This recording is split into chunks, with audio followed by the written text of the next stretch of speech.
Pourquoi choisir une bêche? Eh bien, les bêches ont plusieurs utilités. D'abord, elle va vous servir à retourner la terre de votre potager, par exemple. Elle va aussi vous servir à diviser vos plants de vivaces, vos souches de vivaces, ou pourquoi pas transplanter un arbuste. Maintenant, il est préférable d'utiliser une bêche dans un sol léger, peu collant, sans cailloux. Dans un sol argileux, mieux vaut utiliser une fourche à bêcher.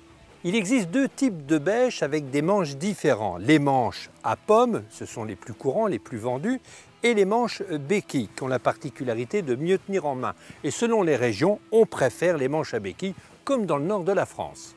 Les manches en bois chez Fiskars-Le Borgne sont issues de la partie noble du bois, de façon à ce qu'ils soient beaucoup plus solides à l'usage. Autre particularité chez Fiskars-Le Borgne, les manches sont protégées par un vernis incolore qui va permettre aux manches de durer plus longtemps. Et puis, autre avantage, ça évitera d'avoir des échardes dans la main.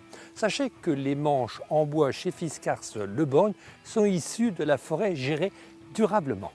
Autre manche chez Fiskars-Le Borgne, les manches en fibre de verre, quasi incassables, ils permettent d'atténuer les vibrations et il y a une bonne tenue en main. Les manches en fibre de verre permettent de conserver vos outils beaucoup plus longtemps sans avoir à les changer. Quant à la bêche, elle est solide et très résistante à l'usure car elle est en acier trempé de forte épaisseur. Et puis alors l'autre avantage, c'est la longueur de la douille, il y a un bon emmanchement et là on est sûr d'avoir un outil très costaud. La bêche est aussi un outil indispensable lorsqu'on fait des plantations, qu'il s'agisse d'une plantation de haies, d'arbres ou d'arbustes ou pourquoi pas de petites plantes. Ici, il s'agit d'un conteneur, donc nous allons faire un trou. Alors l'avantage de cette bêche, c'est qu'elle a un rebord, donc on ne risque pas de couper ses chaussures ou ses bottes au moment de la plantation. Et comme elle est très affûtée, eh bien, il sera très facile d'enfiler la bêche et de faire un joli trou.